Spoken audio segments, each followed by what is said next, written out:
ለስሙ ምስክር በዙሪያው ያሉትን አብቅቷል ክብር። ስለ ፍጹም ምልጃው ለኔ ግን ይለያል መልአኩ ሚካኤል ስለው ደስ ይለኛል።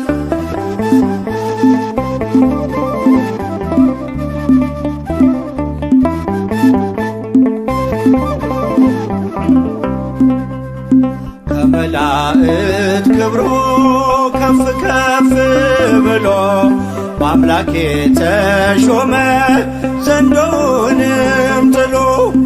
አሳዳጊ ነው ሆኖ እናት አባቴ ሚካኤል ባለበት ይሸሻል ጠላቴ።